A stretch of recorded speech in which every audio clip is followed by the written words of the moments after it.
am, out on the streets with my head in my hands. I've got no plans, only to see you again.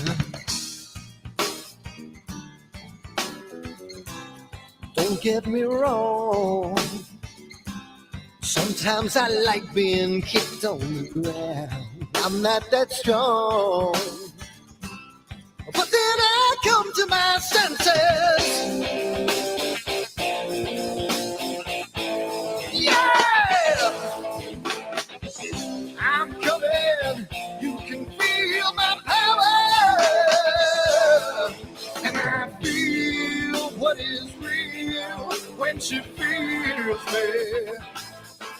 And I feel what is real when she feels me. And I feel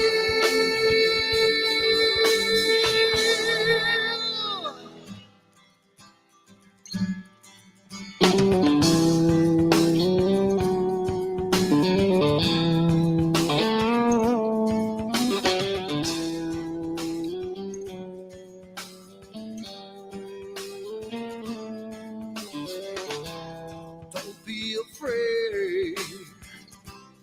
Don't do that man with the scar on his face. It's a charade. It's just the way you've been living. Yeah! I'm coming. You can feel my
she feels me, and I feel what is real when she feels me, yeah.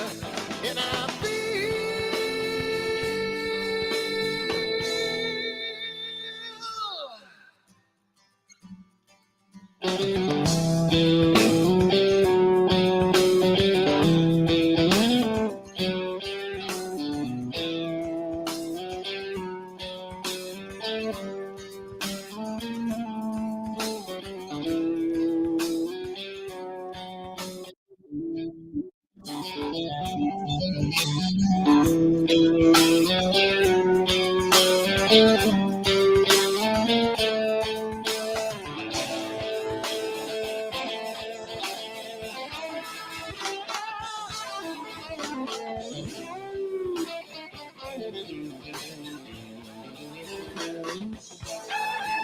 I feel what is real when she feels me.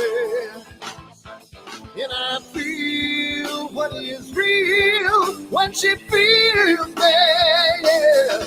And I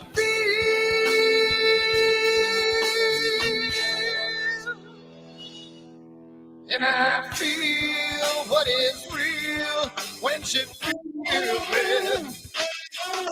And I feel what is real when she feels me, yeah.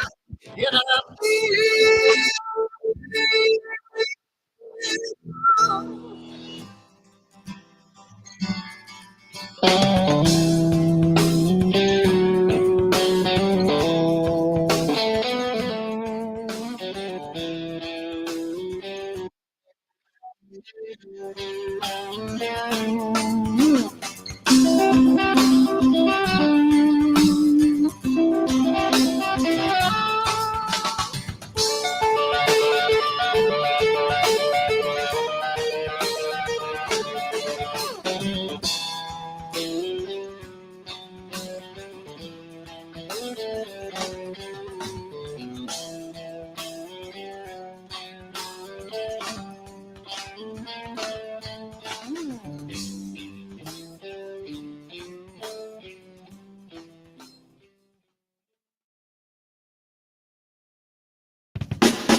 Hello, Jerry. Hello, folks. Oh, yeah. What's going on? We got some new stuff going on here. We don't have any new guests, but we got new toys. We got new topics. We got. It's Friday night. I've worked 5 days straight. I haven't done that in 20 years. I usually have. I take split days off because I gotta split the monotony. I don't have 2 days off in a row, so I take Sunday, Thursday. I work the other 5, so I can't take dealing with the idiots for 5 days straight. So I split it up, and I've past 2 weeks I've worked Monday through Friday, and I'm ready to shoot myself. So, cheers, everybody. Nostrovia. Right out of the Deer Hunter. There you go.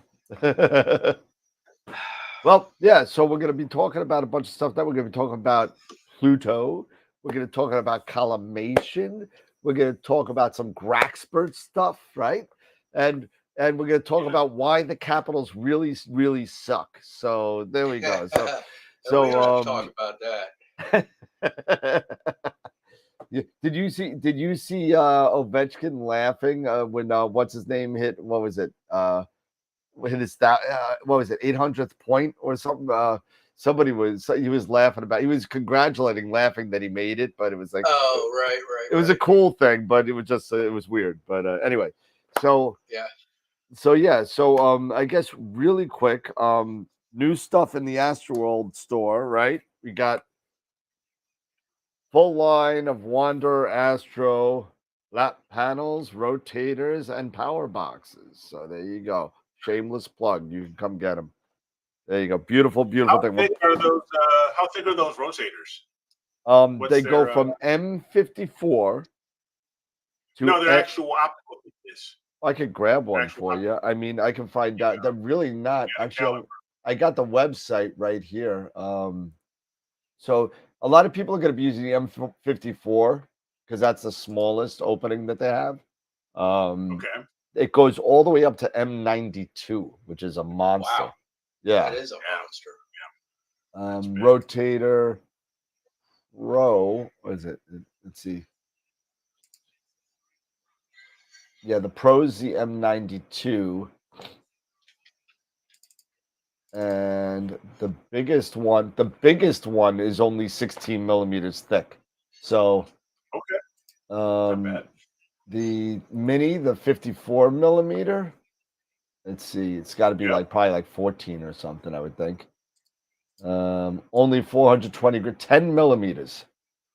Oh wow, that's thin, dude. It's like this. So pretty cool. All ASCOM, USB printer cable out. 12-volt powered. There you go. You're done. But pretty cool. Lightweight stuff. Not bad. But anyway.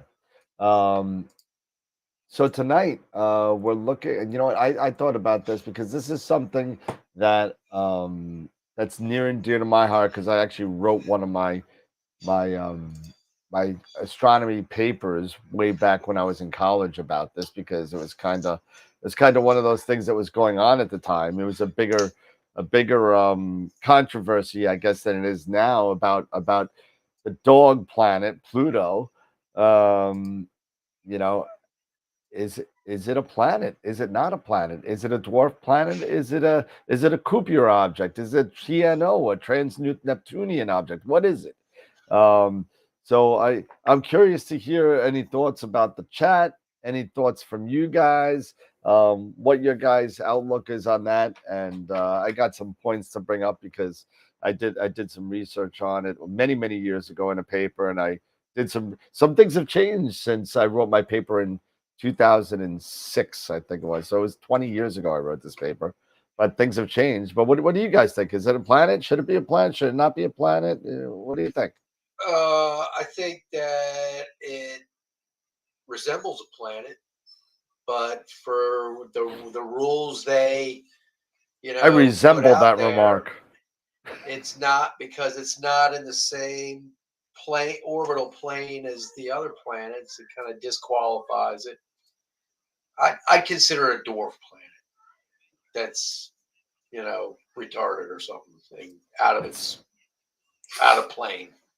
It's out of plane. Right. Yeah. Okay. That there is new rules, Chris. There is, and that's one of my points because I'm going to talk about some of the old rules that actually originally disqualified it to the new rules, which still disqualifies it. But Eric, what do you think?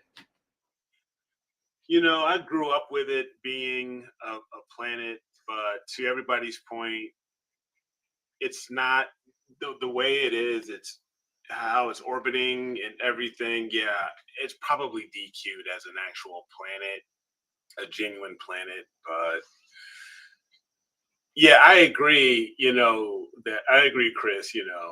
Pluto got screwed, but you know what? What are you gonna do? Pluto doesn't care. Shingles doesn't care. So. Yeah. I think one of the things with it is, but it is it's a dwarf planet, though, right? But it's got the size. It's got a moon. If it's got planet in the name, then it's a planet. It's either a dwarf or it's a regular or it's like a giant mega Earth, that's 3 times or 10 times the size of Earth or whatever. It's a planet. Is a planet. Is a planet. So I don't know. Isn't Ceres considered a dwarf planet also? Yes. Sirius, Sedna, all those other guys out there, Xena, the warrior prince, whatever was out there, all these things out there. Somebody else said it. Somebody else said it. It's a Peter Dinklage object. Oh, we were talking about that today. We were like, talking about that on the phone. We were having this conversation, you were like, "This is a Tyrion Lannister." Yep, it drinks and it knows nothing, like Jon Snow. Exactly. So I'm telling you, but there's a lot of things, if you think about it, Dwarf Planet wasn't really a thing until 2007-ish. When they were talking about other things, they were calling them TNOs, and what that stood for was trans-Neptunian objects, and that included all the stuff in the Kuiper belt and all that kind of stuff, and anything that was big enough to kind of have its own orbit around the sun. But Dave, you're right. We could talk a little bit about the orbital plane, or the ecliptic, pretty much, if you think about it, where one of the rules of the planet. Well, let's take it even a step further back. Everyone remembers where the term planet came from, right? Planeta? No? It's Greek, isn't it? It's Greek. Well, what did it mean? I don't know. Don't spray me with Windex. I don't, spray, or it fixes everything. Only if you're on Warner Brothers or Pluto. Yeah, I don't know. So it meant, anybody know? Anybody? There you go. Somebody said it. Chris said it. It's Greek, and it means the wanderer. Wanderer. The wanderer. Oh, okay. What? Wanderer. Shameless plug. But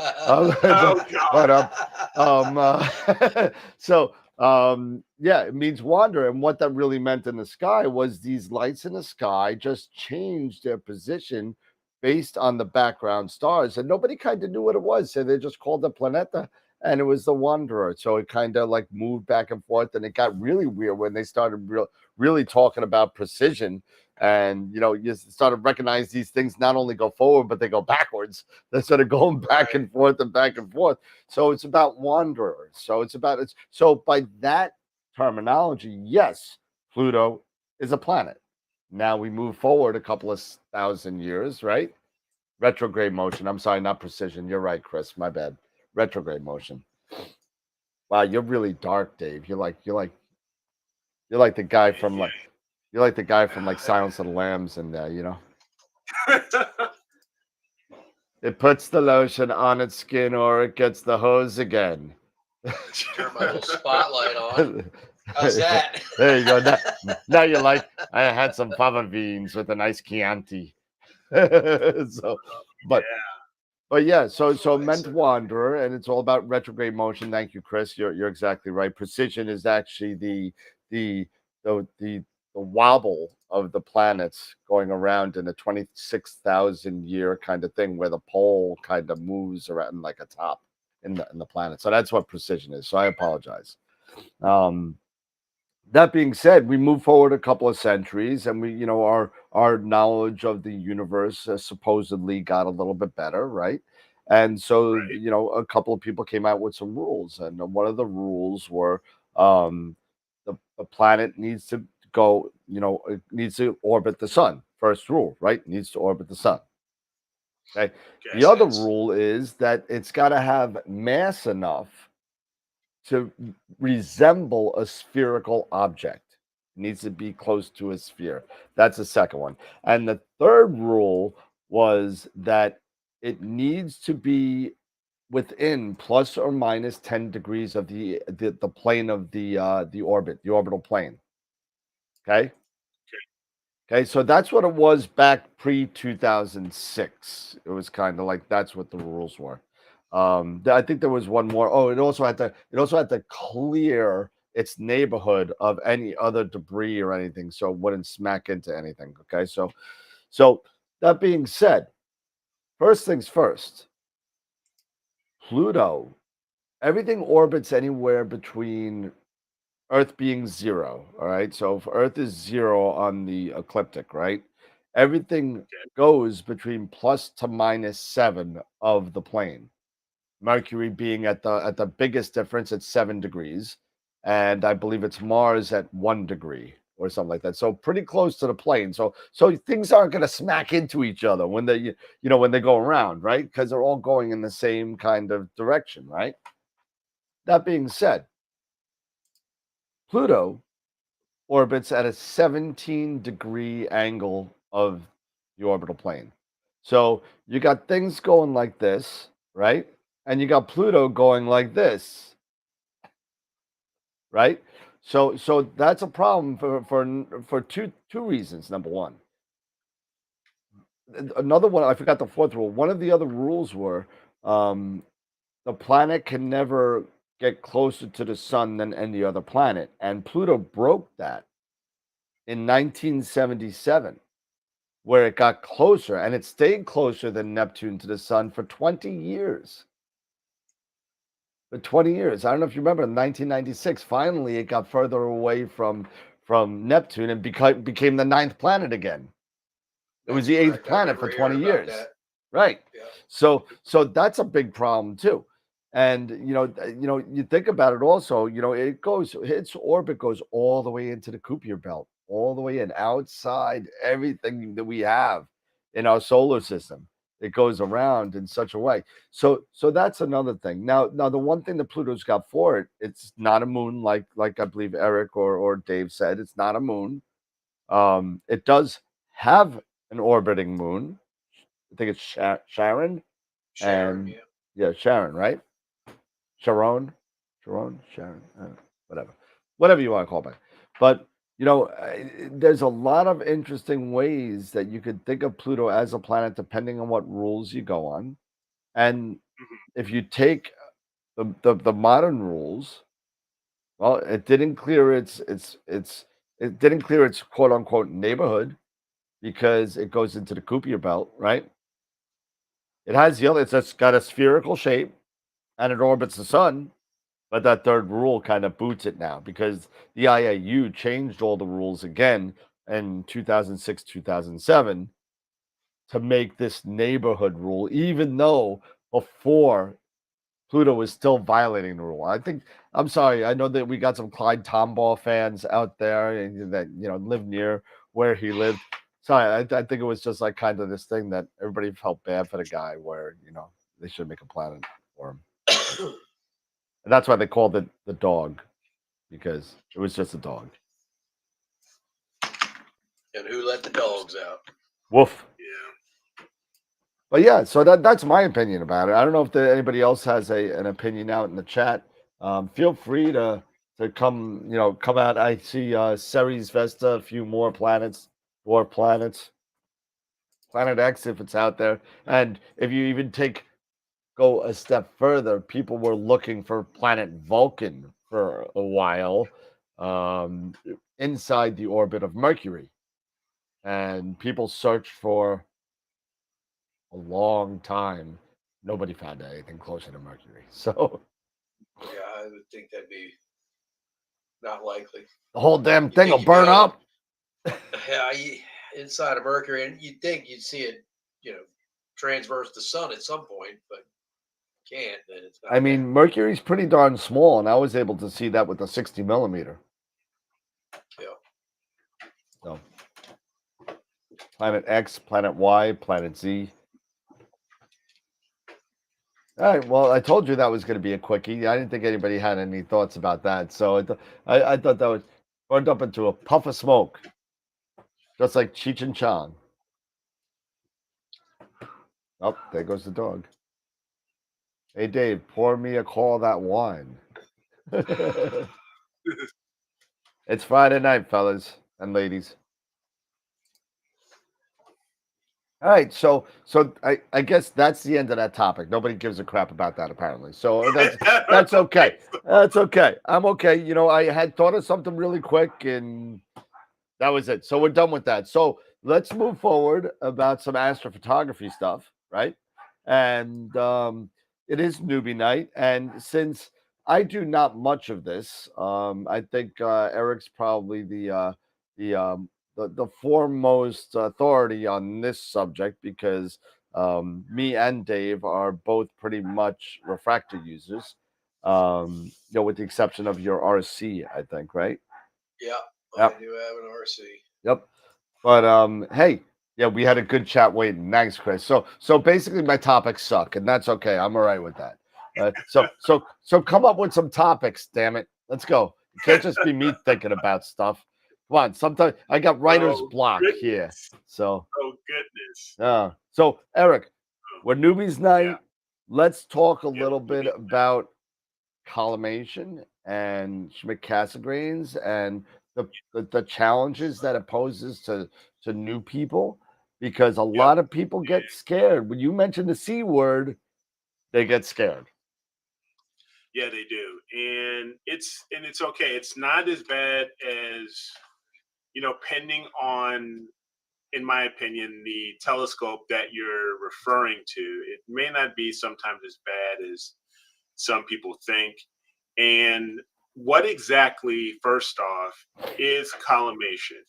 And collimation is the process of aligning, and this is when you were dealing with reflective telescopes, such as Newtonians, Ritchie-Chrétiens, Cassegrains, like I have, where you every once in a while have to realign your mirrors. Sometimes with the primary and the secondary, they have to be realigned or what have you. But with like a Schmidt-Cassegrain, it's only the secondary that has to be, adjusted compared to the primary. And I was actually looking for a couple of examples here of a few things. So what I would use and what I have used in the past to align my telescope. So first off, let's grab some of the hardware here. While Eric's getting that, everybody vote. You got 36 minutes to vote. Vote. Vote for what? Picture of the week. Oh, we didn't tell you anybody. There is no voting. That's right. Because you all suck and you didn't put in any pictures. Nobody put any pictures in? One. Yeah, one. One person. One person. That's it. Wow. Yeah, that is sad. That twice in a month. Well, I mean, what you gonna do? I appreciate, hey, not everybody every time can. No, absolutely not. And you know what? That's fine. I understand. And I get that, but it's sometimes it's a little disappointing, but what are you gonna do? But congratulations to our winner, Greg Meyer. Thank you for entering in, and by default, since we only have you win. You win. It was one of Greg Meyer's pictures. No wonder nobody put anything in. Damn, I'll wait till Dan puts a picture in because I know I'm gonna win over that crap. Like, oh, it's Greg Meyer's picture. Never mind. So yeah, it's Greg. So all right, we'll forget it. We're not doing it. We're gonna lose anyway. But it's okay. I mean, I'm just sorry. I know I'm stalling here. That's okay. I'll make you stall. So this was kind of on the fly. There you go. Type of deal. So let me gather all this information up. I got it, Eric. I got it. What's that? Oh, you did. It came in. It came in today. And nice. Leon. This is Leon. Wow. This is Leon. And Leon's getting larger. but yeah, so this is my solar eclipse lens. This is what this is going to be. So this is a nice 100 to 400, and if Newman hooks me up with that lovely backyard EOS script, that's what this is going to be going on. So this, you know what, the lens is probably heavier than the camera. I mean, it's fairly heavy. It's a good 3 pounds, the lens, but I'm looking. Yeah, well, I would think so. I mean, all the glass is probably in it. Yep. Yeah. So it came. Good. All right, so let me just share my screen here on a couple of things. Minimize a couple of things and get a few things out of the way here. And we're going to talk about this because reason I thought about this is, one, the time of the year it is, right? We are now, in full swing officially in spring. And when we talk about spring in the Northern Hemisphere, what do we usually talk about? Galaxy season. And when we're talking about galaxy season, rabbit season, duck season. And when we're talking about galaxy season, we're talking about faint, distant objects, right? And many times, because they're so distant, we're talking hundreds of thousands, sometimes, and of course, millions, some in some cases, millions of light years away. And what we need are sometimes telescopes that have long focal lengths.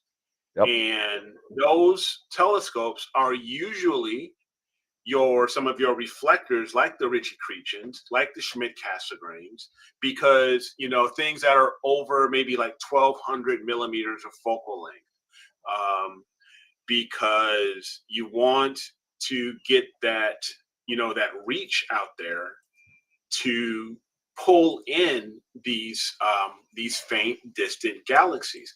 And with Schmidt-Cassegrains in particular, just like Ritchie-Chrétiens or these reflectors, you want light buckets. You want to gather up as much light as you possibly can. Right? And get that data onto your chip. So and some of the most reasonably priced and more common, effective, and not as far as also payload, as far as weight, that I know of, are the Schmidt-Cassegrains, until maybe the 8s and the 9s, until you get maybe even the 11s. But when you get to a 14, forget about it. You're gonna need a forklift. or several people to get that sucker onto your mount. And once it's on there, you're gonna leave it there. You're gonna leave it there.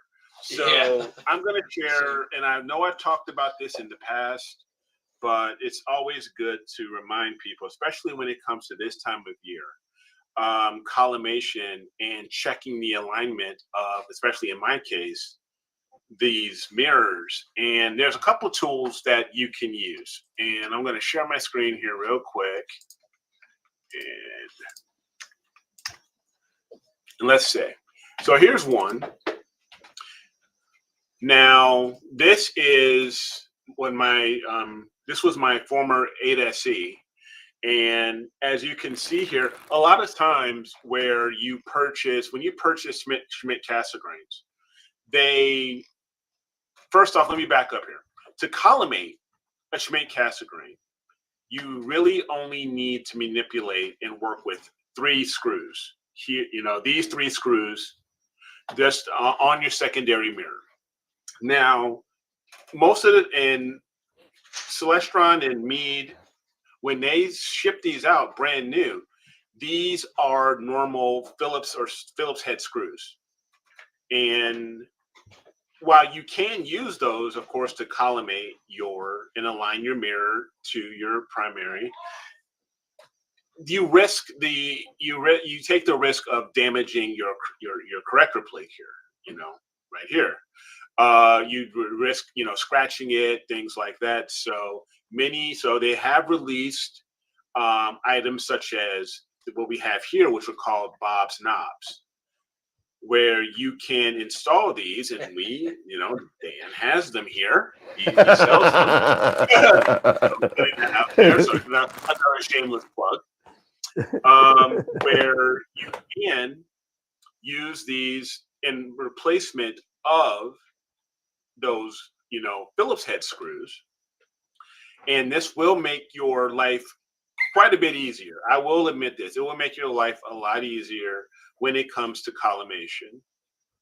And helping you realign that, and realigning your secondary. Now, another thing for me personally, one of the problems that I've had with Bob's knobs and this is just me. I'm not speaking for AstroWorld telescopes or anybody else. This is just me. I would tend to lose collimation a bit more often than I thought was necessary. I mean, I would have to, whenever I put my Schmidt-Cassegrain back onto my mount, I would always have to end up recollimating. And it got a little frustrating, especially, you know, when you're out there in the winter and you're loosening and tightening, because also with collimation, the process of collimation is loosening or tightening one screw at a time, one of these 3 screws, taking a look at the star that you are looking at, that you are using. You want to use a bright star, and you want to see that you have a very nice donut as far as your defocused star. Your star does have to be defocused many times when you're doing collimation like this. So you have these here, and you want to basically get that center donut, which is basically the correct, you know, the secondary here, the secondary mirror here. You want to get that centered. You want to get that centered into that defocused star. And so you would loosen or tighten one of these 3 screws, and then check your alignment and tighten. Then if you ever tighten or loosen one, you have to do the opposite to the other 2. So if I'm tightening this top one here, I have to slightly loosen these 2 lower ones. And other way around, if I loosen this one, I have to tighten these 2. And the goal is to get your secondary mirror, that center donut, you're looking at the defocused star, in the dead center. All right. And then what you'll then do is, once it looks like you've got it deep, centered there, what I would do is that I would start bringing it back into focus, getting that star, more into focus. It's getting smaller. And I would, every once in a while, then I would still check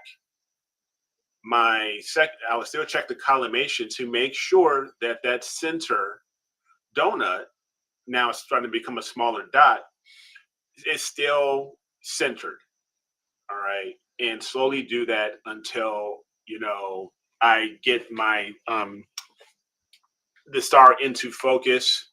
And then I would use a batten off mask or focusing mask to get it into final focus as best I can. So this is one option you can use, are the Bob's knobs. Can I show a pic real quick so we could give a visual real quick?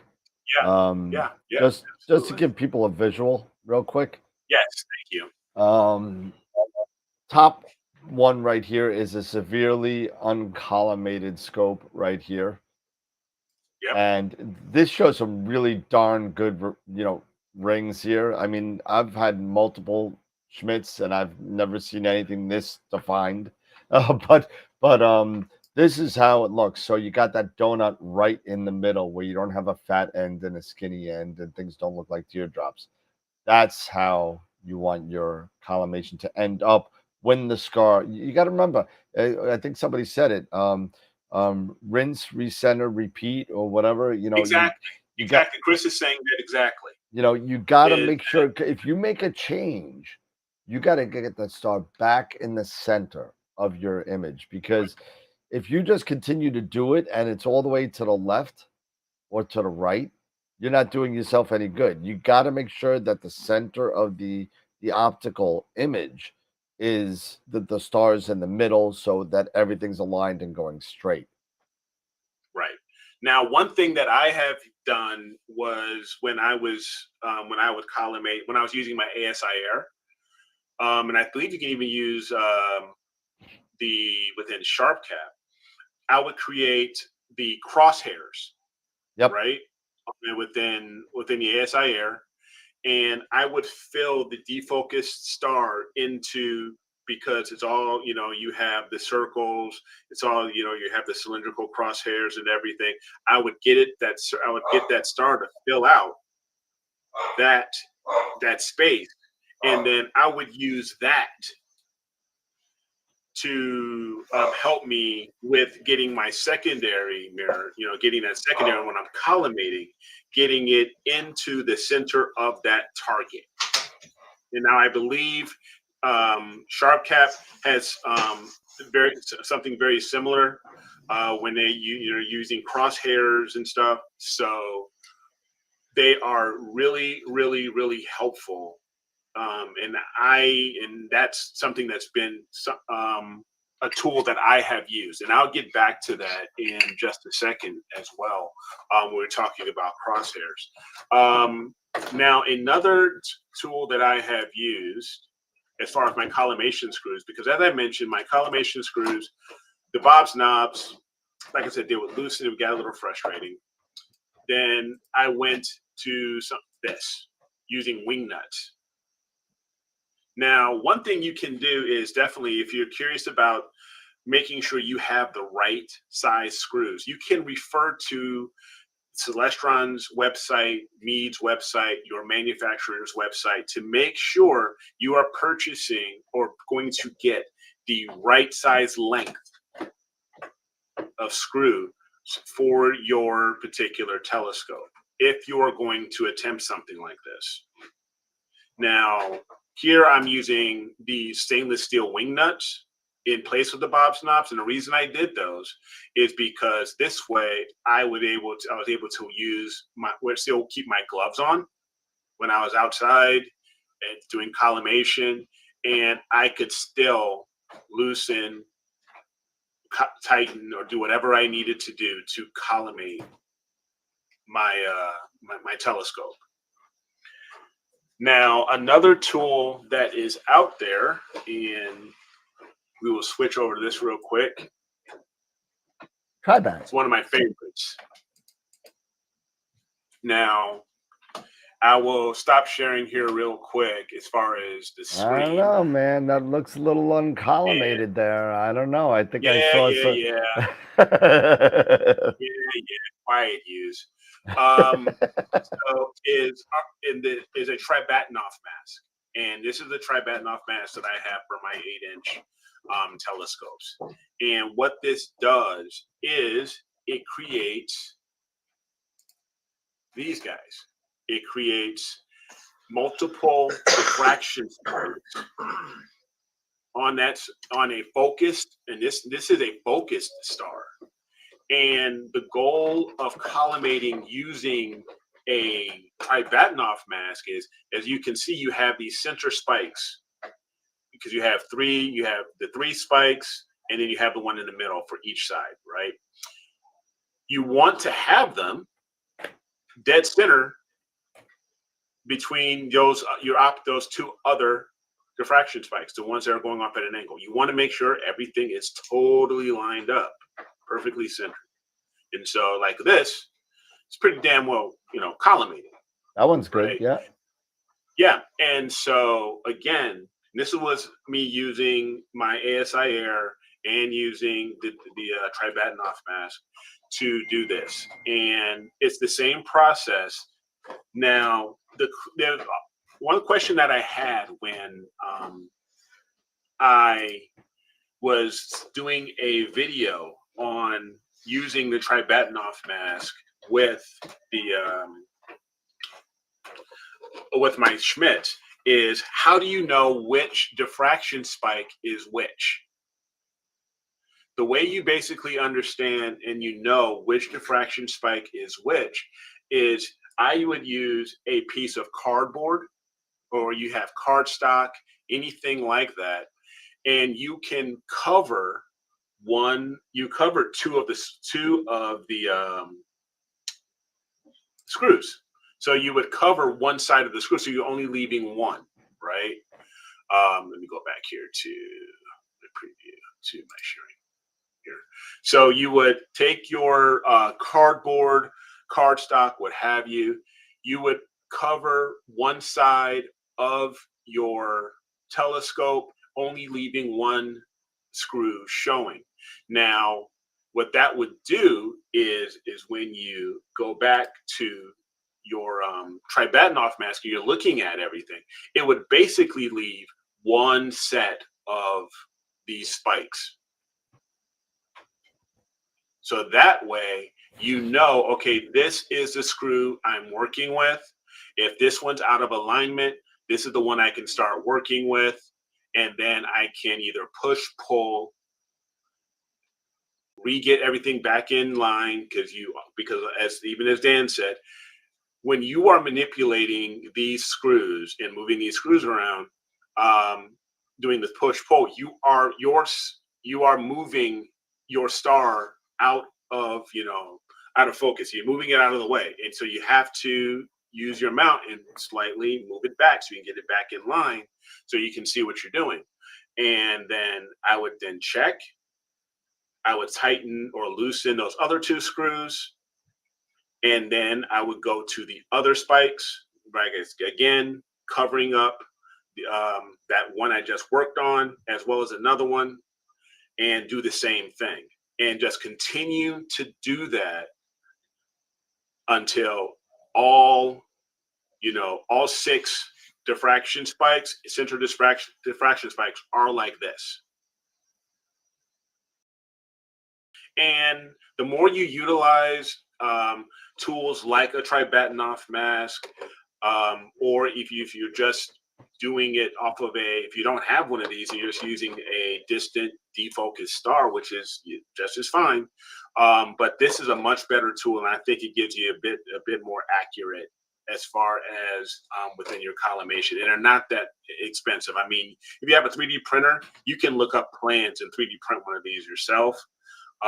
Or you can spend less than $20 and order one. So you have this, and then so you have this tool here that can help you get into collimation with an actually focused star, which is one thing that's kind of nice versus having the defocused star, is that you are using already a focused star. It's already in, and the Tribatanoff does double duty. It does collimation as well as making sure your star is in focus.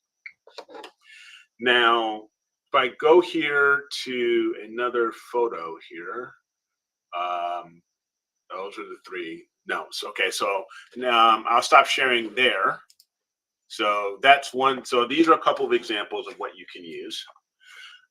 What I've been using recently is this guy, and I will take this out here.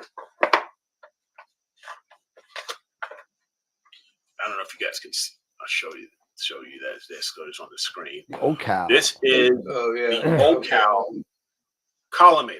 This is a camera, a very small camera that you will put onto the back of your telescope, or if it's just made Cassegrain, or if you're using a Newtonian, wherever you place your camera, this is where that would go. And you're using software, and one cool thing about the OCal is that you can do it in the daytime. You can do it in your house. You can align and do everything there. I thought I may have had a picture of or an example of that I can share. And if I can find it quickly, I'll share it with you guys. But this has definitely, been a great help. It is something to get used to, as far as, here we are. I'll bring this up here. This is what I want. So I'll bring that over and maximize this, and then I'll share my screen again. So sharing. Here we go. I don't know if you can see that there. Yeah. But using the OCal, and I understand this is probably some bad video here coming back through. Yeah, that's okay. Here is your primary mirror. All right. There is and here's your baffle around here. Here's the camera, all right there, and here's the other interior of your perspective telescope, and you would use a code that they would give you, and it comes on a spreadsheet because they're all calibrated, or slightly calibrated differently.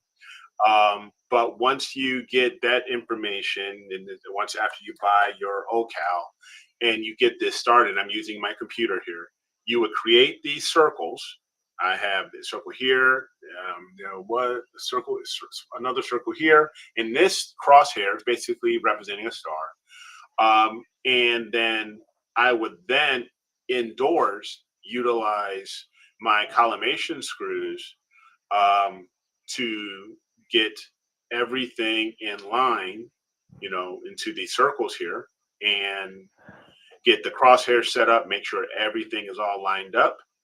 And when that's done, you're collimated. And this usually takes me, I don't know, less than 10 minutes. Maybe, just a few minutes just to get everything set up. And then it's a few minutes to get the software rolling and get everything lined up. But the great thing about this is that you do it indoors. And it's relatively, these are, in the grand scheme of things, these are relatively inexpensive. I know they've come out with an OCal version 3. This is a version 2 that I have. They're around, I don't know, 250, 300 or something like that. The version 2 may be a little less. I haven't gotten a version 3 or even tested a version 3, but for what I'm using, this seems to work out for me very well. And this is what I've been using lately, is the OCal. And so far, so good. It's been very successful for me. And using the current screws, collimation screws that I'm using right now, everything is working out just fine. But this is one of the things that all new Cassegrain and reflector telescope owners are going to have to learn to do, is collimation. And it's going to be frustrating for a little while, but the more you work at it, the better you will get, and the faster everything you'll get, in doing this process. And you really want to have your mirrors lined up, because you start taking images and you are out of collimation, you're going to start seeing stars at very odd shapes. Some look like arrowheads, stuff like that. And you are then wasting all of your precious time in your night sky, where you want to be going after these distant galaxies with these long focal length telescopes, and you're going to go back to doing it. Now, one thing, as I said, with the OCal, I can do it indoors. If now we are in a full moon session, this is a great time to go ahead and collimate. If you, so that way you're not missing out on, the darker nights and stuff like that. But this is one thing I definitely wanted to share with everybody and remind everybody about when it comes to this time of year. And I agree with Dennis 1,000%.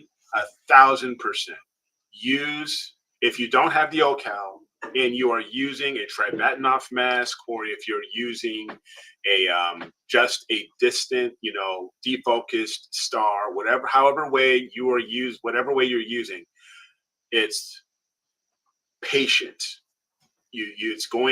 This is not going to be something that you're going to get like immediately. It's going to take time, and you're going to get frustrated. I know when I first started out with this, it used to drive me insane when I had to collimate. But now add aligning your focuser and your primary, like on an RC. Yeah. Now with an RC, I mean, you can speak to this, Dave. You're dealing with 3 different components. You're dealing with the secondary, the primary, and the focuser, which is one of the reasons why I rethought going after an RC. But because RCs are awesome, they're great scopes. But it was just for me.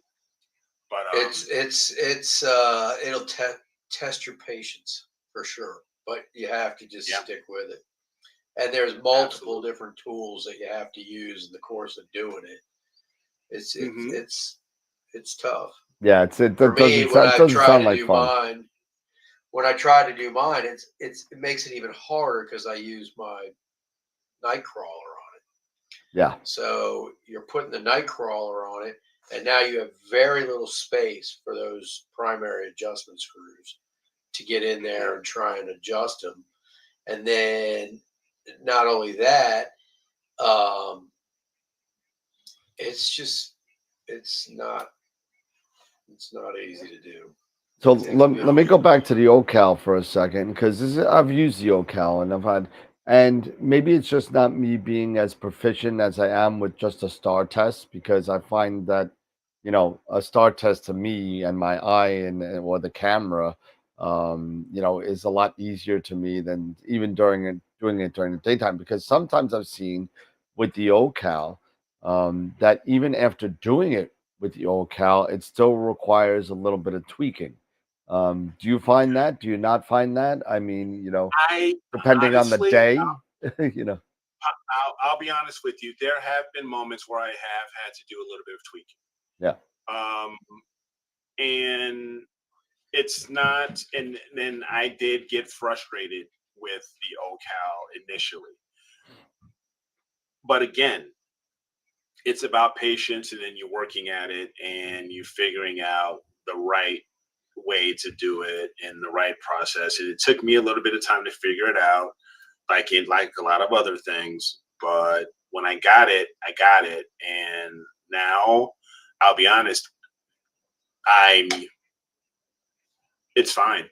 Really, yeah. It's really no problem. But I will admit, yes, when I first got started with it, it was a little frustrating for me. Yeah, because I'm like, I sat there and I tried to do certain things with it, and I did everything from like a 7-inch all the way up to a 14-inch, and and every single time I'm watching, and to be dead honest with you, the instruction manual, horrible. It's dreadful. It's like it's absolutely horrible.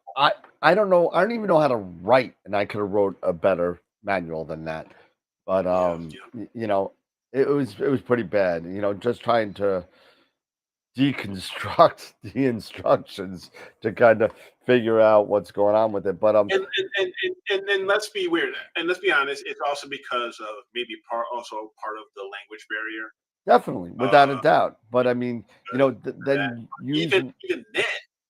But you use more pictures then if you have to. I mean, do Yes. something that, 1, show a picture, 2, show a picture, 3, show a picture. I mean, you don't have to do that. This is what you don't want. This is what you do want. This is what you don't want. This is what you do want. All you gotta do is put an arrow and say move and point it towards the slider. So it's really not. I think that it makes it a little bit more difficult and even a video with no words behind it and typing in the background. I mean, you could do that, would be even better. To be fair, they do have videos. I've seen them. They're dreadful. Yeah, most of the videos I've seen is guys using them on RCs. They're not that great either. No, they are on RCs. Yeah, they are on RCs. And which is fine, because all I was really looking for was how to kind of, manipulate the software to get what I need, because in theory, it's mostly the same. Put this circle around this, put this circle around that, and then you get the crosshairs and they should be in the middle, and then you're good to go and you're finished. So that's really the high and the low. It's nowhere near as close to as easy as I just said it was, but it's definitely one of those things, like Eric said, it's that just like with anything else, you're not born knowing how to play a guitar. It's something that you work at, and through practice and repetition you get better and better at it. So and now Eric's been using it for what, you bought it from Camera Concepts, so that was like 3 years ago. They bought it, and he's been using it for 3 years, so he's pretty proficient at it, so he trusts it more now. So whereas I've used it 5 times probably, and I still went outside and I didn't trust it, and thank God I didn't, because I was so inefficient at using it that I looked at it just to verify, and sure enough, it wasn't good, and now you had to tweak it a little bit. So once you know the tweaking and all that kind of what you did wrong the first time, you learn for the next time, and the next, and the next, and the next, and hopefully that those errors get a lot less. Now, one thing I did start, I didn't show a picture of this. I did, even now, replace those wing nuts that I showed that was on my 8SC. I no longer have the 8SC, but on my Edge, I actually used the socket screws, stainless steel socket screws. And I bought a bunch of them and just put those in there. And I will be honest, that has held collimation now like nobody's business.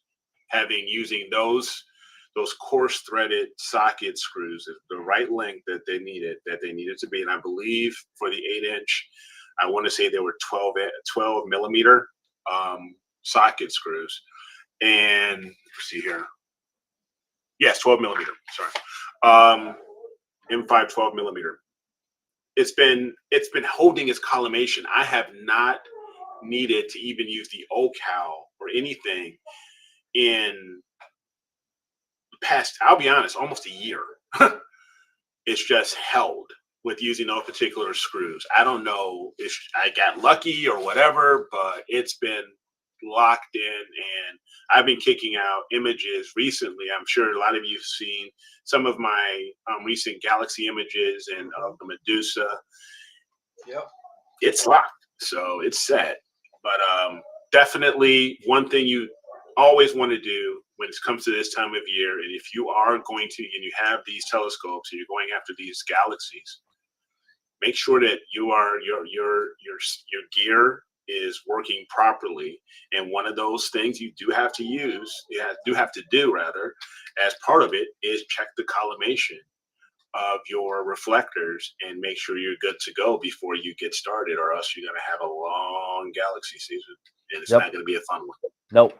Well, in all fairness, galaxy season is relatively short across the entire calendar. Exactly. It's what, 2 months? I mean, so basically you got March, April, maybe a little of May, so you got what, 10 weeks, I mean, and then all of a sudden you got all of the summer, nebula coming out at that point, so it's and just somebody hit on it, just a reminder, and a reminder to all of us as well.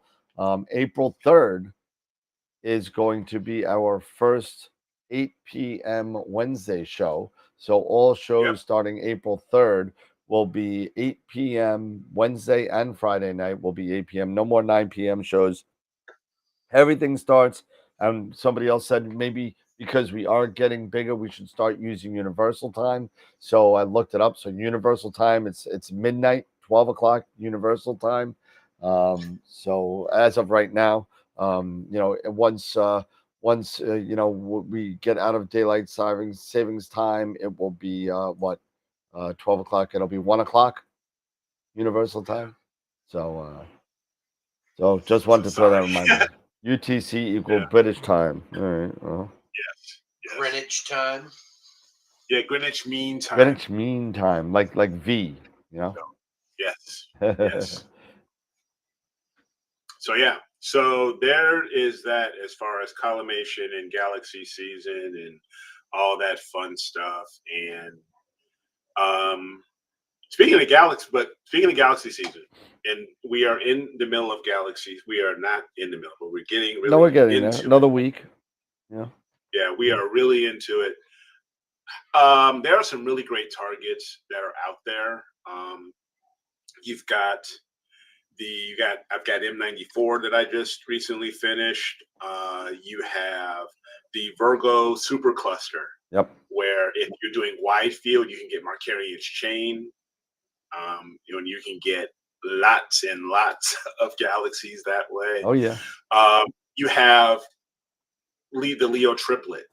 You have Hickson 44. Yep. You have several ARP galaxies that are out there. There's just so many, because now that the Milky Way, that arm that usually we are able to see all of the nebula within the Milky Way. Now this moved, maybe because of our Earth rotation and everything, it's out of our way, and now we have now have this huge window to the rest of interstellar cosmos. space. Yep. Yes. You know, to our little slice of, you know, the cosmos, and you can start seeing a whole bunch of our neighbors in our galactic neighborhood. So this is that time to do it. So if you are into galaxies and really into this this time of year, now is the time, you know, to get out there and just, you know, enjoy yourself, because to Dan's point, it doesn't last very long. Nope. You know? Nope. It does not. It does not. So, Eric, are you talking about shoulder screws? Of what I'm using now, or the little wing nut screws? No, it's a wing nut screw. It's not a shoulder screw. Yeah, there's little twist wing nut screws that I was using.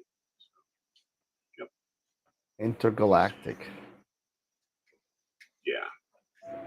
So one of the things, like I said, with me using the OCal, and like you were saying, Dan, I've used it now for several years. I've gotten it locked down that if I did need to collimate, I would just bring it indoors, do everything here indoors.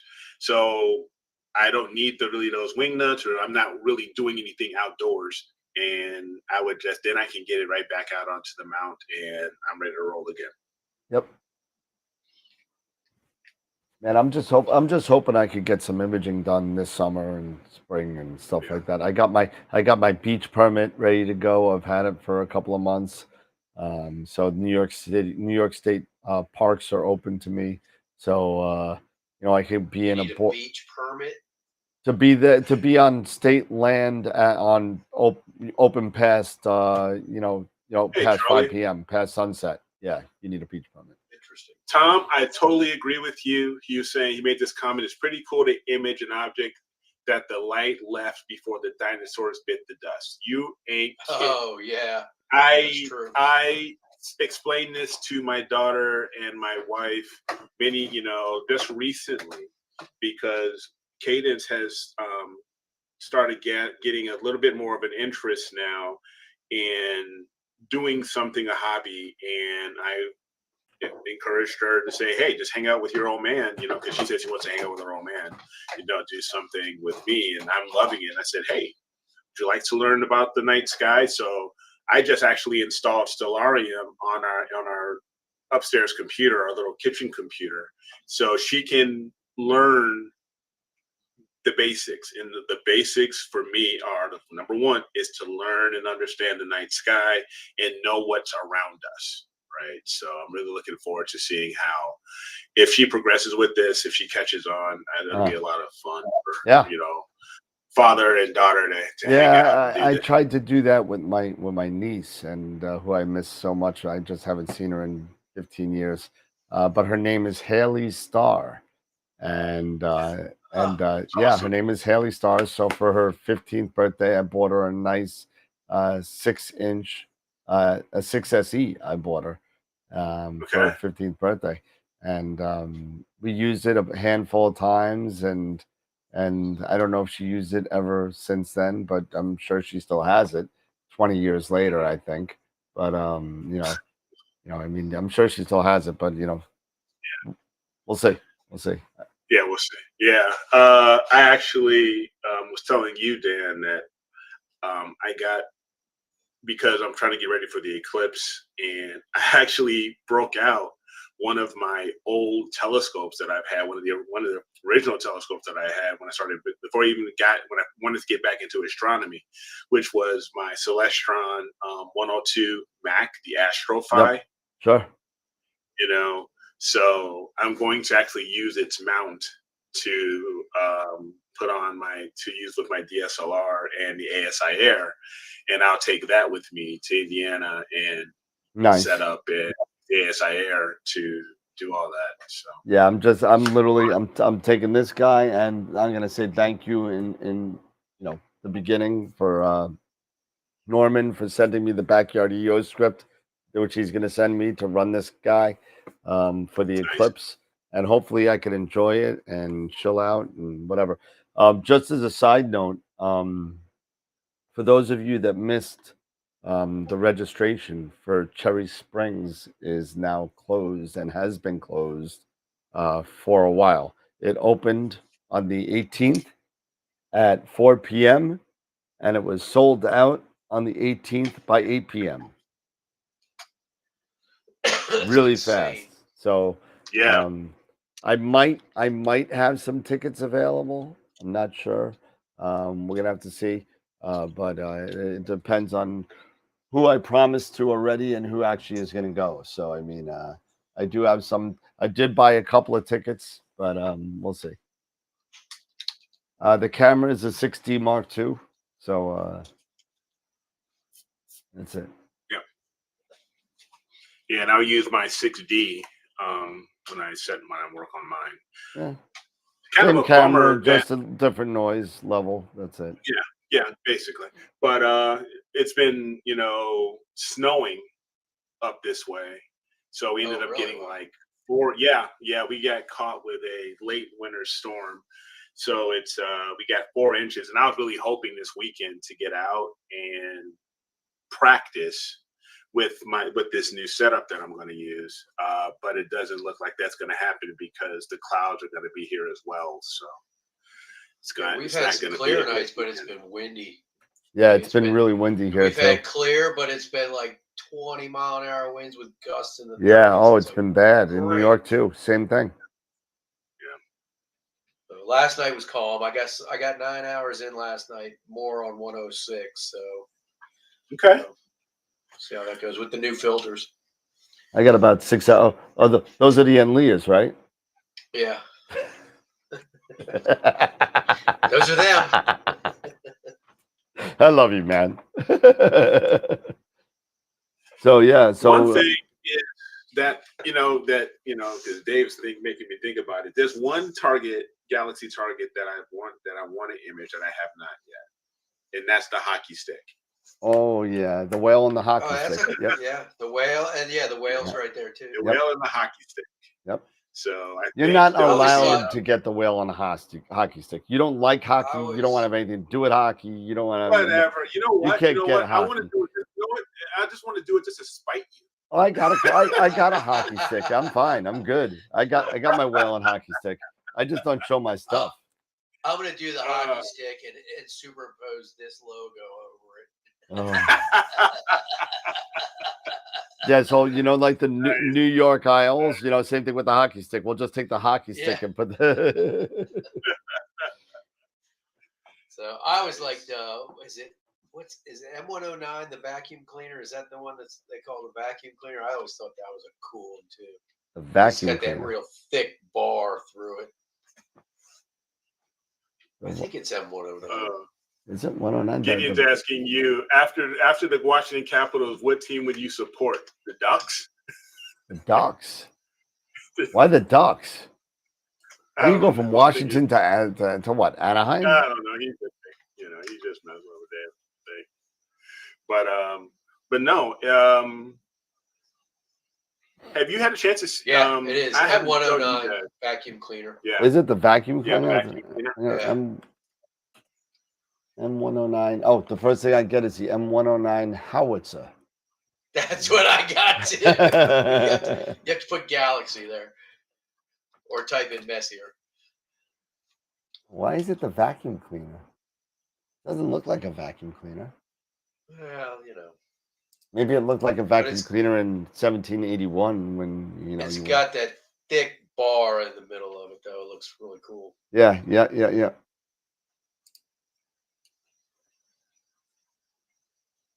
So I always love the story about. I need more focal length to get that one. I can't get that one. Need more cowbell. Even my RC it's still really small. What, for the owl?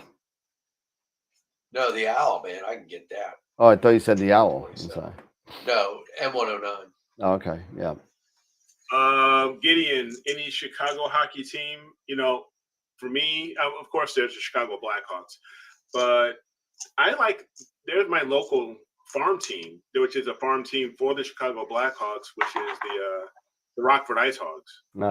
We go there, and my kids and I, we've gone there several times for school events and stuff like that. It's right here in the next town over, and really inexpensive to go there and spend an evening there versus going to, an NHL game where I'm probably going to kick out a heck of a lot more money. Yep. But, oh yeah. And those minor league games are fun. Yep. Yeah, they are. They're a lot of, Yeah, I've been to a couple of Bridgeport Sound Tigers games. Yeah. Although I gotta say, minor league baseball games are the most dreadful things I've ever been to. I'm sorry. They're the boring. You gotta go to the Savannah Banana games. I went to not Savannah Banana, the Savannah Sand Gnats. Oh, the Sand Gnats. Sand Gnats. That's what they were called. The Savannah Sand Gnats. Because if you've ever been in Georgia, you know what I'm talking about with the sand gnats. These things just are like they come in waves and they just eat the crap out of you. And they gotta run in the water. Woo, man! They all of a sudden your entire legs are filled up with a whole swarm of gnats.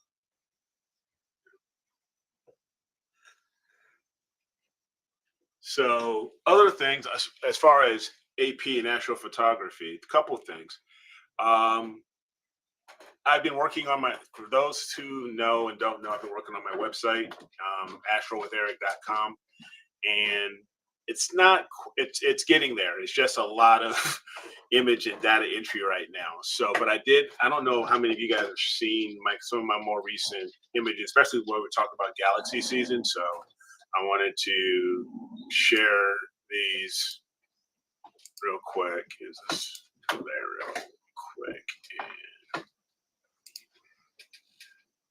So, and if anybody's interested, I haven't set up any comments or anything like that. I will, and people at some point when I get the reCAPTCHA going and all the other security stuff, then everybody can sign in, and I'll get my blog going and all that stuff. But it's astrowitheric.com, and I'm gonna go in here to the images and my last one. So these was the last, the latest one.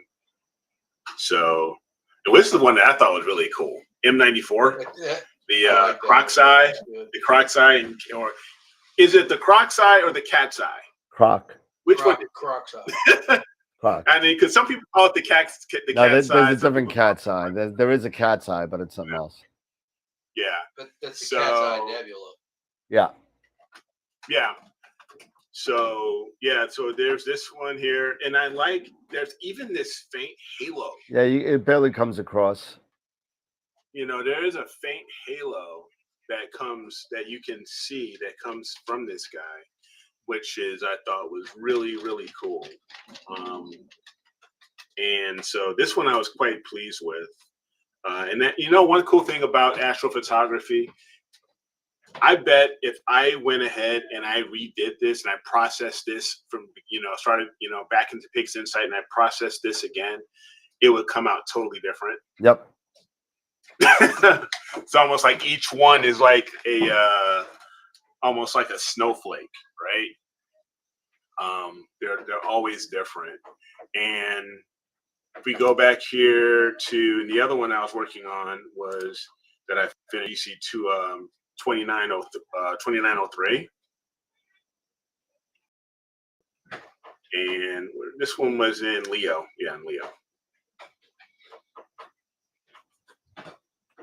So a little bit of astrophotography treats for everybody, So it's coming along, and at one point, once I get the comments in the blog and all that other stuff going, then I'll start letting people in, and they can register and all that other stuff. Oh, you look like you're upset. Like what? The Capitals losing?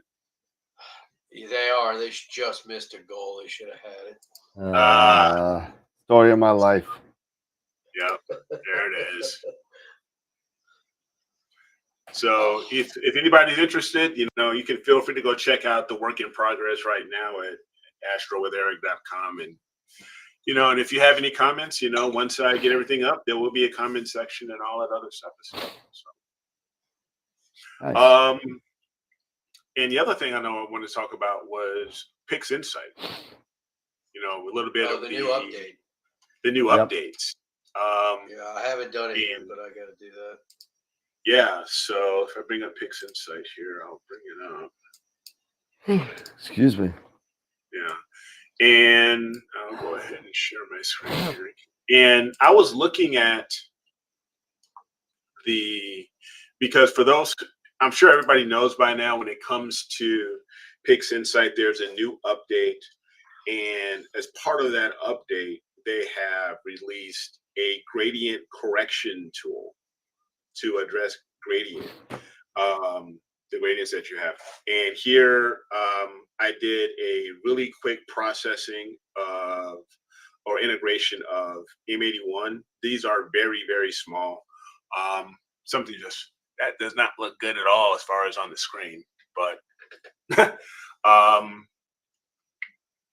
but here I was going to show a little bit of like a comparison between, let's move these down here. Oh, like Graxpert and the new gradient. Yeah, between Graxpert and the other one. And one thing that I also noticed, and I'm going to share that as well. So I normally do the gradient correction pretty soon after I actually do the channel combination. So this is, I don't know how I see how it's coming across on, online here, and that is not how it looks like on my screen here, Gideon. So I'm just letting you know that right now. Yeah, it looks pretty scary. I see a lot of. It looked better when you weren't zoomed in. When you were just on your little screen, it looked better. But yeah, it's making some weird. So it's making some really weird stuff. But something that I was coming across was I would usually normally use everything by default. I would check the automatic convergence, and let's go ahead and I will run that here. Let's see what happens. And you get this error. It would pop up with this error: insufficient data to sample gradient channel 0. I was getting that for my SPCC tonight. Yeah. So what you need to do is uncheck structure protection. And let's try it again.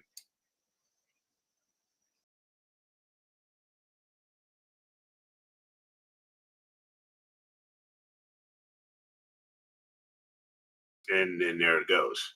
Now, this is really, really weird. I don't know about that, man. It looks like you lost a lot. Yeah. But here's the crazy thing, and this is where I'm going back and forth with, do I like the gradient correction? Do I like Graxpert?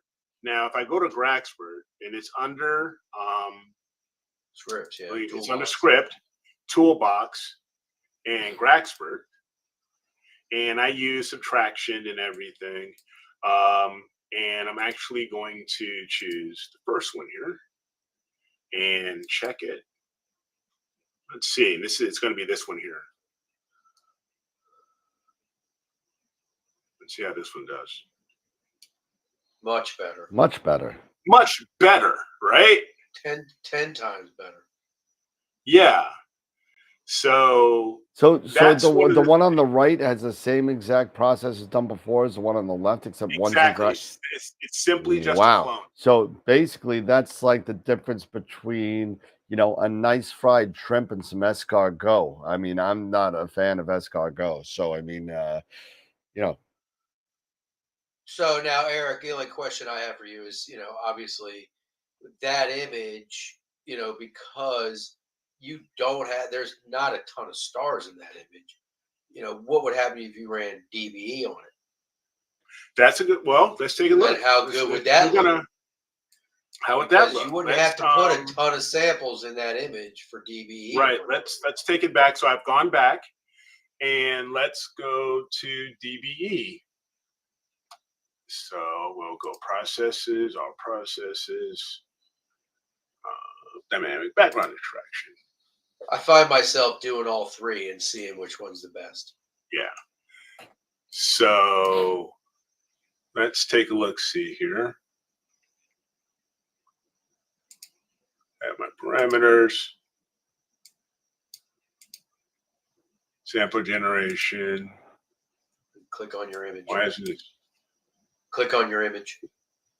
Yeah, that's what. There we go. Sorry. Duh. Yep. And generate.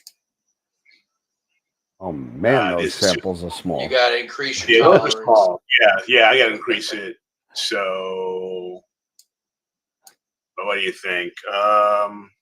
Maybe 10, 30. Wow, I was going to say 50. All right, fine. There we go. That's better. That's better. That's better. But you also need to increase your tolerance up to, and your okay. So let's just. You know what? I'm going to close this out. Your tolerance is at like 0.5. You could put that at like probably 1.5. 1.5? Okay. Well, let's close it out here. Let's just cancel this, yes. And let's reopen it because that was just a lot there. And all processes, dynamic. Click on this guy. Click in the middle of it. There we go. Thanks. There you go. And let's go 25. And samples per row. 4. 5. Okay, let's go 4. And tolerance, we're going to go 1.5. Okay, let's generate. All right, that's much better. Let's get this out of the way. Just move anything off the galaxy, yeah. Yeah, I'm just taking them off the galaxy. Let's move them off of there. And that one's fine. Gonna get rid of that one. Just move them off. That's all really I'm doing here. Because, yeah, you brought up a really good question. And my correction, I do subtraction. And I will replace the target image. Yeah. Do we normalize or no? No, don't worry about that. No, I don't think so. And let's go. Let's execute. Yeah, see what happens. You're right, Ernie. That's a color image, right? It is. You should really do the background neutralization first on that. He's right. Oh, you don't think he didn't do that first? Oh. So now kill your stretch and re-stretch it. Yeah. In order to get a proper sample rate, you should really do a backyard. Oh, look at that. See, that looks really good, Eric. Yeah, and if you did a neutralization, it'd probably look even better. Yeah. So, let's take a look at that then. Cancel. Because you didn't do that on those, right? You didn't do that on those at all, right? No. Yeah. You're going to cancel. Yes. Yeah. Cancel it. All right. So let's go to process. I'm going to go back. I'm going to back it up here. What the hell? Cancel. There you go. Yeah. And let's go to background neutralization. Yeah. Now take a background sample.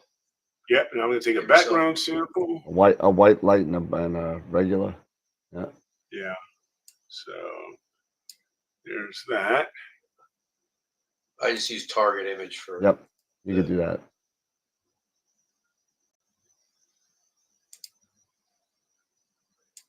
That's not the preview. Nope. No, for that's your white point. Yep. So you want to use that top box. You want target image. Yep. Oh. Just drop that down. Put target image. Where's the target? It's image 12 clone. That's it. There's 13 clone. That's fine. Okay. Just reset the tool. There you go. Yeah. No, you're still on preview 1. Okay, sorry. There you go. You're fine. Okay, so now go down and click. Yeah, there you go. Region of interest. Click on that box. Region of interest. And then hit from preview. There you go. Now you use a preview. There you go. Boom. Now run it. Now drop it. Okay, and close it out and re-stretch. Okay. What the hell? I don't know. That's weird. This is not a very good demo. Nope. 0. This is a really crappy demo. This is what not to do. This is what we all do, actually. This is what not to do. Exactly. It's like, what the? Maybe they are linked. Yep, maybe they are linked. So go back into your STF. Are you running this again? You're not running it again, right? No.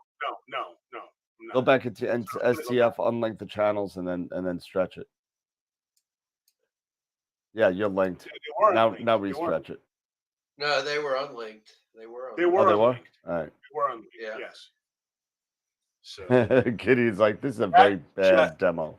This is a very, very bad demo, Eric. No kidding. You know what? Let's go to picture of the week, and let's say, yeah. But I'll tell you. Long story short, for me, at least for right now, Rackspert works better. I'm still sticking with Rackspert. There you go. Actually, I tend to think your DBE image probably looked better. Yeah, it kind of did. It gave you a little bit better, a truer color to it, I thought. Yeah, it was, this is just, it's just weird. I don't know. So just use the German program. Yeah. That we will, Gideon. That we will. I'm just curious.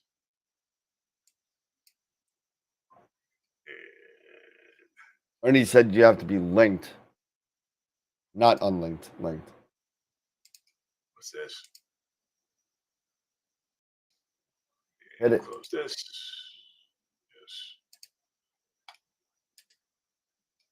There we go. That's better. That's better. That's better. That's really good. That looks much better than. I still think Graxpert looks better. But but Graxpert still. I see a lot more detail in Graxpert than I do. Yeah, than I do in here. Yep. So again, this is why I'm going to stick with, at least for me, my opinion, I'm going to be sticking with Graxpert, at least for a while. Sticking with I don't know what. Mm-hmm. And that being said. Let's end this demo. Yeah, let's end this demo, please. Good God. Let's talk about Greg's great image. That alone. Hey, listen, I've had some really bad demos. I'd probably I'm sure I beat Eric somewhere with the bad demos, but hey, listen, but in all fairness, sometimes things don't work out, especially when you're on live. Yeah. It just doesn't work out. So and sometimes we get a little stage fright hitting the wrong button. And Eric, you got a big hole in your head for something. I don't know what's good. What the heck?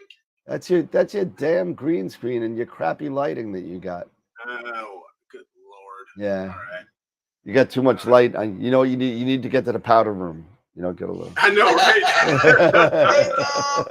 Wake up. Okay, let's talk about Eric's Christmas tree. Oh, it's coming. Is it still there? Still there. Are you serious? Yeah. It's freaking March, man. Heck yeah, it's still there. That shit ain't never moving. There's Judge with Ron Popeil. Oh, God. Oh, man. You guys are brutal, man. Yep, this is a tough room. You guys are brutal. Oh man. All right, fellas. Well, I hope you all voted, because you can only vote for one person. So I guess we got 100% of the votes to Greg Meyer. We got 190 votes, and they all went to Greg Meyer. So no, on a serious note, everybody, if you're out there imaging and you're so inclined, feel free, if you're watching, to throw it on AstroWorld.com. Go to the link. It opens up on Mondays. It opens up the entries open up every Saturday. So Saturday. I don't even know anymore. It's going to be opened up again. So Saturday. And put your things in, and then the voting starts Monday, right? Yes, it does. Yep.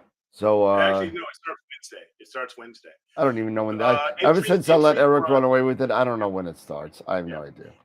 Entry period is from Saturday until Tuesday.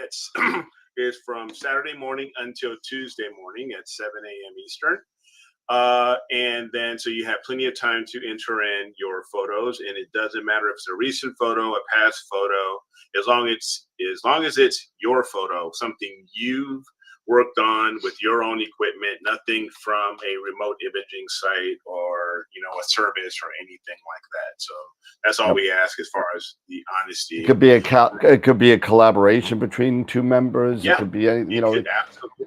It's fine. So I mean, just as long as you put the time and you put the effort in there, and even if it's a teamwork thing, I really want to put together that whole,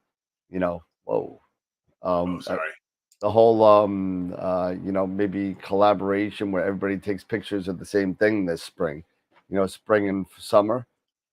Mm-hmm. And we put all of it together, like 300 hours worth of data, and we put it all together. That would be nice.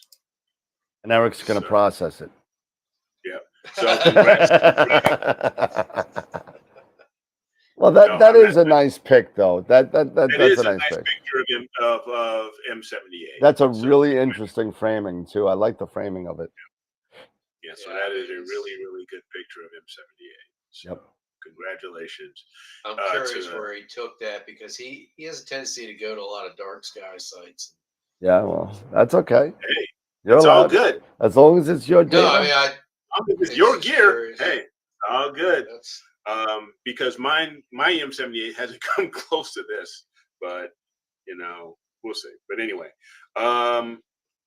so yeah, we every time that I open them up on Saturdays at 8, and it runs until, as far as entry period, until 7 a.m. Eastern that Tuesday morning, prior to the voting, and then on Wednesdays I open up the poll at 8 o'clock.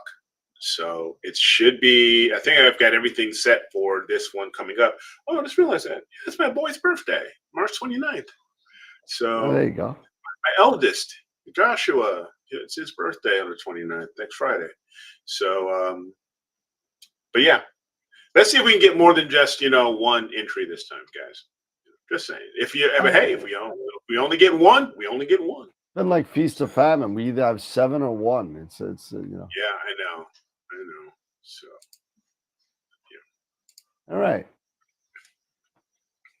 right, fellas. Well, I'm ready to open up another bottle of wine, and it is Friday. It is Friday, and I'm off on Saturday, which I'm never off on Saturday, so I can sleep late. It's great.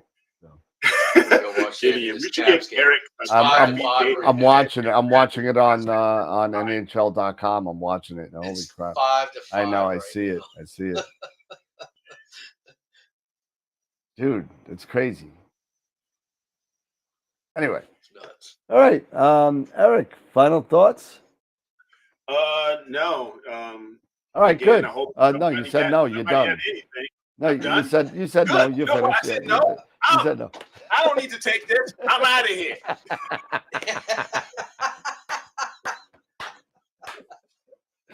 All right, Dave. Final thoughts? Well, I was going to say thanks, Eric, for all that great information. I'm a human being. God damn it! Good Lord. But yeah, Eric, thanks for the collimation info. Yep. It was pretty informative and helpful. And who thinks Pluto's still a planet, I hate to break it to you, it's not. Nobody cares. It's over. Yeah. 18 years ago, it's over. He still makes his best friend. Pluto's still a dog, and he's still in Disney World if you really want to go see That's it. Can we go to Disney World and go up to Pluto and say he's been demoted?